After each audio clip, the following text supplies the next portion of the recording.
+2 class NCERT दी कुछ exercise दे questions करा रही, न्यूमेरिकल्स करा रही थोनों मैं। जिस तरह थोनों पता है थोड़ा फर्स्ट यूनिट आपां कंसैप्ट सारे क्लीयर कर ले। हुण कुछ न्यूमेरिकल्स से मैं थोनों हिंट दूंगी तो तुसीं अपने आप सॉल्व करने हैं। जिस तरह फर्स्ट क्वेश्चन है, what is the force between two small charged spheres having charges of 2 × 10⁻⁻7 coulomb and second charge है 3 × 10⁻⁻7 coulomb placed 30 centimetre apart in air. ठीक है, एक चार्ज है Q1 दिस मच, Q2 है this much, distance R 30 centimetre.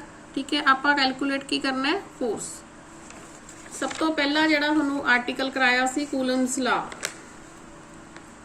F = 1/4 πε0 Q1 × Q2/R²। ठीक है, इस चार दिती हुई है, Q1 दिता हुआ है, Q2 दिता हुआ है। तुसी F का आ वाला फार्मूला लगा के इनू सॉल्व कर लेना है। एंड याद रखना है R अपन दिता हुआ 30 सेंटीमीटर। 30 सेंटीमीटर के आप पहला मीटर बनाने हैं। किस तरह 30 × 10⁻² करके। ठीक है, R नूं आपां 30 × 10⁻² लेना है। 1/4 πε0 की वैल्यू हुंदी है 9 × 10⁻⁹। यह वैल्यू पुट करनी है आपां। वैल्यूज पुट कर दो। F = 9 × 10⁻⁹। First charge 2 × 10⁻⁻7। Then second charge 3 × 10⁻⁻7। ठीक है, this both the charges upon 30 × 10⁻²। ਇਹਦਾ स्केयर आएगा। ठीक है, इस तरह करके आपां यही कैलकुलेट कर लेनी है F की वैल्यू। सेकेंड न्यूमेरिकल वाला जो the electrostatic force on a small sphere of charge 0.4 microcoulomb, now a microcoulomb है, due to another small sphere of charge -0.8 microcoulomb in air is 0.2 Newton. ठीक है, अपन फोर्स दिती हुई है, दो चार्जेस दिते हुए हैं। What is the distance between the two spheres. First part पूछे है, सेकंड पूछे what is the force on the second sphere due to the first.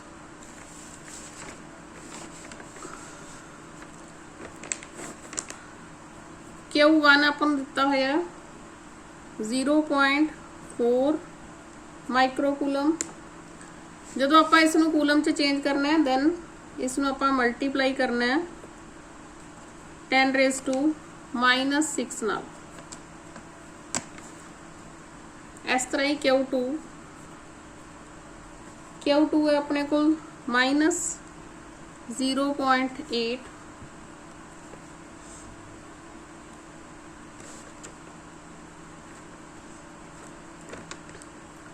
Microcoulomb -0.8 × 10⁻⁻6 coulomb. इस नाल मल्टीप्लाई करके आपां माइक्रोकूलम नूं कूलम च कन्वर्ट करता। F गिवन है 0.2 न्यूटन। आपां कैलकुलेट करनी है R। देखो सेकेंड पार्ट की सीगा, what is the distance between the two spheres. Same वही फार्मूला लगाओ। F = Q1 × Q2/4 πε0 × R²। इस चों आर स्केयर की वैल्यू कढ़ सकते हो तुसी। आर स्केयर आ जाऊगा Q1 into Q2 upon 4 pi epsilon naught into F. ठीक है, इस दे विच सारी वैल्यूज पुट करके तुसी आर स्केयर की वैल्यू आ जाएगी।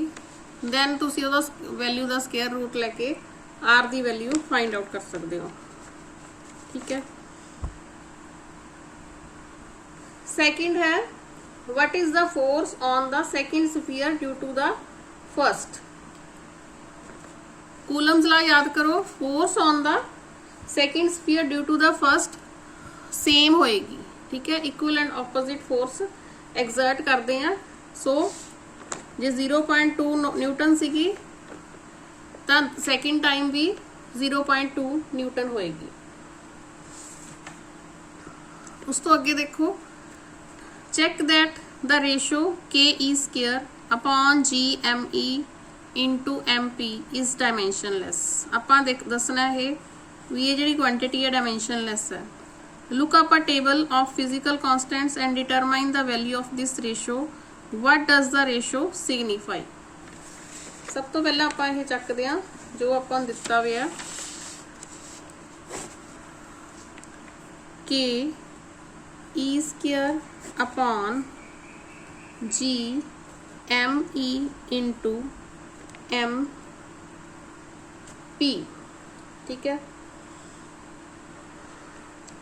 K जिहड़ा कॉन्स्टेंट है उहदी आपां यूनिट लिख लैंदे आ। फर्स्ट वाली वीडियो देखना, उस तुहानूं यूनिट दिखाए हुए हैं newton metre square per coulomb square. Electron दे यूनिट्स ये हुण आपां इहदे यूनिट लिख ले। इलैक्ट्रॉन दे यूनिट कूलम स्केयर, ग्रेविटेशनल दा unit newton metre square per kg square. Then as mass the unit kg into kg। हुण देखो ये सारे कट रहे हैं या नहीं कट रहे हैगे। न्यूटन नाल न्यूटन कैंसल हो गया, मीटर स्केयर नाल मीटर स्केयर कैंसल हो गया। This was coulomb per square, coulomb दी पावर सी -2, इत्थे है कूलम दी पावर 2, ये नाल ए कैंसल हो गया। पर किलोग्राम स्केयर है, इत्थे 2 बार किलोग्राम है, ये आपस च कैंसल हो गए। अपने कोल की आ गया 1।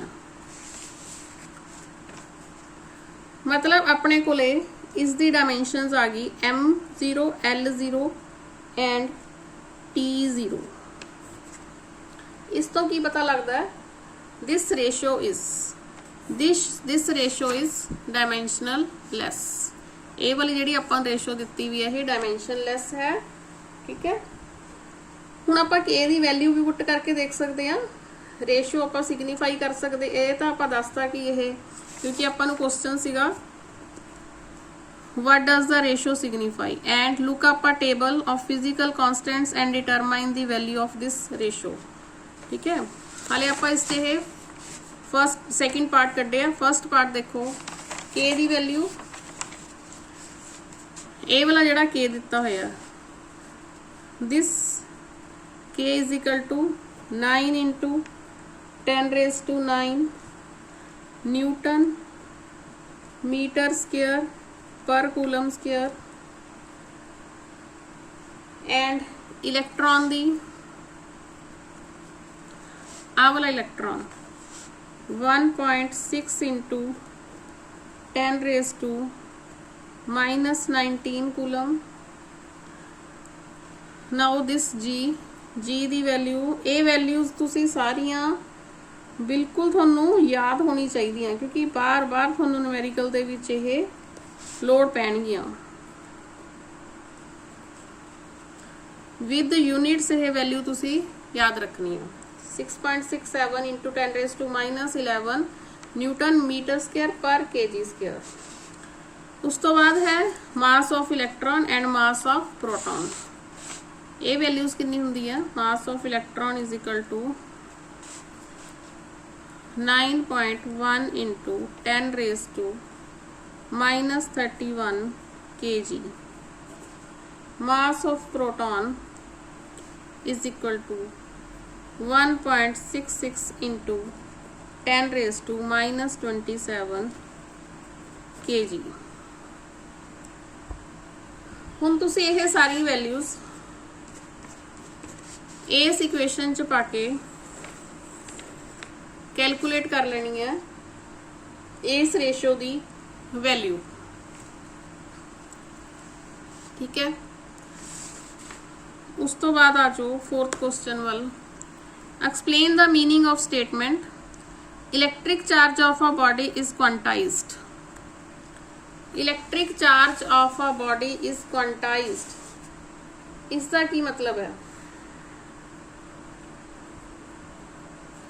क्वांटाइजेशन ऑफ चार्ज है ये मेरी जी फस्ट वीडियो है, तुसी उहदे विच ये टर्म पूरी तरह एक्सप्लेन की हुई है, उस च देख सकते हो। सेकंड बी पार्ट है why can one ignore quantisation of electric charge when dealing with macroscopic. Macroscope मतलब लार्ज स्केल चार्जिस, वड्डे चार्जिस नूं जदों आपां उन्हां दी गल कर रहे हैं तां आपां क्वांटाइजेशन ऑफ इलेक्ट्रिक चार्ज नूं इग्नोर कर सकते हैं। देखो क्वांटाइजेशन ऑफ चार्ज आप क्या सी Q is equal to plus minus n e. ठीक है, ई दी वैल्यू इस होंदी है 1.6 into 10 raise to minus 19 coulomb.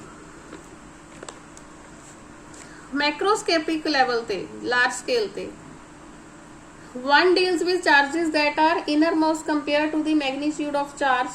For example, JQ 1 microcoulomb है, then it is equal to 10 raised to minus 6 coulomb.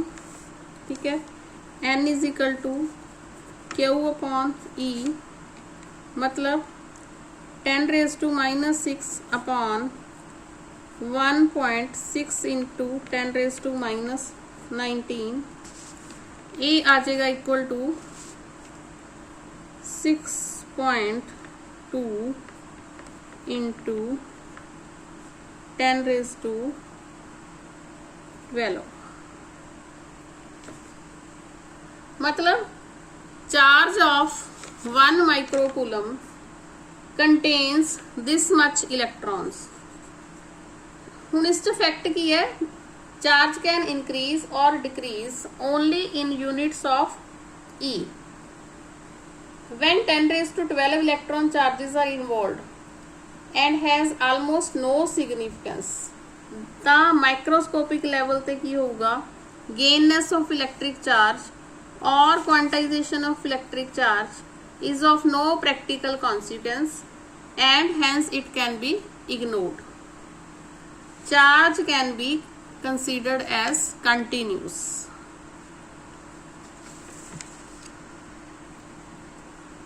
उस तो बाद ये थोनू कराया हुआ वीडियोस च न्यूमेरिकल वाला जो 4 point charges Q A is equal to 2 microcoulomb, Q B is equal to minus 5 microcoulomb, Q C is equal to 2 microcoulomb and Q D is equal to minus 5 microcoulomb are located at the corners of the square A B C D of side 10 centimetre.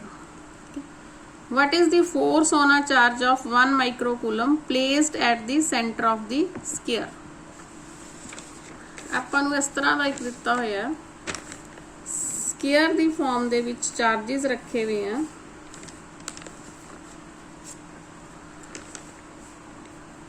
A, B, C and D। A ते 2 microcoulomb है, B ते minus 5 microcoulomb, C ते 2 microcoulomb, D ते minus 5 microcoulomb. ठीक है, centre वाला point है O। इस तरह फोर्सिस लग रही ने, इन्हां फोर्सिस दे भी नाम रख लेने आपां। This force is F A, this force is F B, नाल डायरेक्शन देई जाने आ।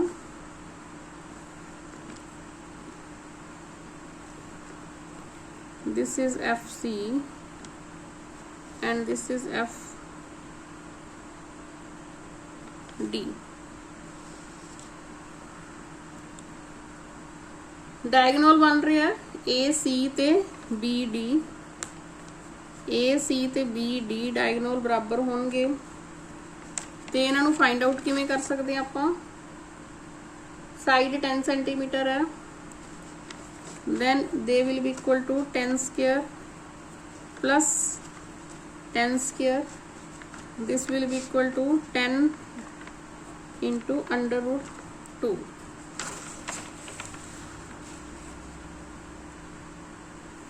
ਇਹਦਾ मतलब इस च OA is equal to OB is equal to OC is equal to OD। ਆਹ ਵਾਲੀ ਲਾइन सारियां बराबर है फ्रॉम O। ये किन्नियां ने, ये है 10 raise to under root 2 upon 2 क्योंकि हाफ है, ठीक है। इसनों आपां होर की लिख सकते हैं 10 raise to 10 upon under root 2 centimetre. So force of repulsion on 1 microcoulomb charge at O ते क्या है 1 माइक्रोकूलम चार्ज है। इत्थे फोर्स ऑफ रिपल्शन कितनी होएगी due to 2 microcoulomb and at A and C are equal and opposite.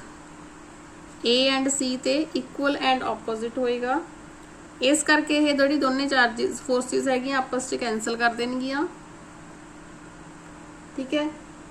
सो इस तरह ही force of attraction on 1 microcoulomb charge at O, उन्हें क्या ना 1 माइक्रोकूलम चार्ज एट ओ रखना है ड्यू टू -5 माइक्रोकूलम इस माइक्रोकूलम करके। बी ते डी ते ये भी इक्वल ते ऑपोजिट है, ठीक है, इस करके ये भी कैंसल हो जाएंगियां।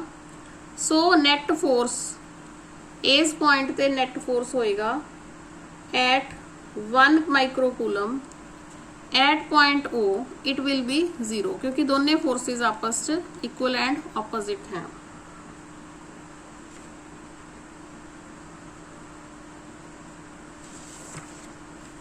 उस तो बाद तुसी इस एग्जाम्पल वाल आ जाओ।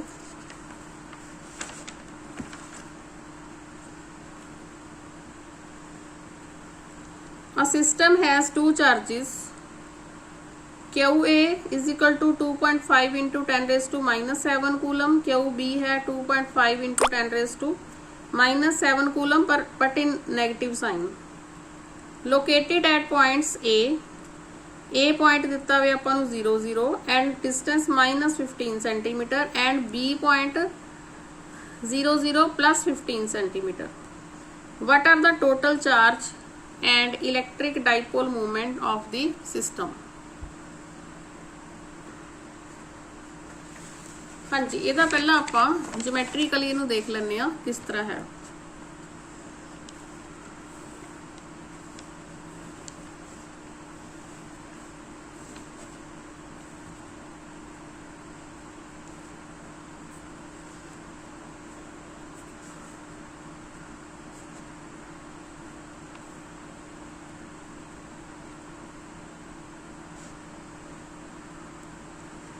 ਇੱਥੇ ਇੱਕ A पॉइंट है एंड ਇੱਥੇ ਇੱਕ B पॉइंट है।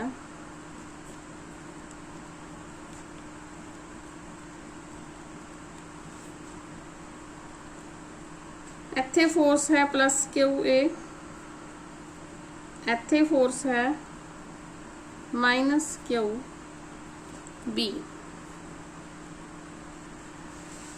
दो charges QA and QB are located at points A and B, ठीक है। एक Z एक्सिस ते है। ये की बना रहे हैं, इलैक्ट्रिक डाइपोल बना रहे हैं, ठीक है। टोटल चार्ज कितना होएगा, हाँ जी, अपने कोल QA ते QB दी वैल्यू ये दिती हुई है, ठीक है। आप टोटल चार्ज कट लेने पहला। Total charge Q is equal to QA plus QB is equal to 2.5 into 10⁻⁻⁷। दूसरा चार्ज माइनस है, वैल्यू सेम है बट माइनस है, then it comes out to be 0। AB distance कितनी है, आप इलैक्ट्रिक डाइपोल बना लिया ना, 15 + 15 30 सेंटीमीटर है। मतलब मीटर दे विच लिखो 30 into 10⁻⁻² metre. Electric dipole movement कढ़ना है, की हुंदा है, either charge into distance AB। Either charge चो एक चार्ज ले लिया आपां 2.5 इंटू 10⁻⁻⁷ इंटू 30 इंटू 10⁻⁻²। इसनों कैलकुलेट करके थोड़े कोल कूलम मीटर दे विच आंसर आ जाएगा, ठीक है।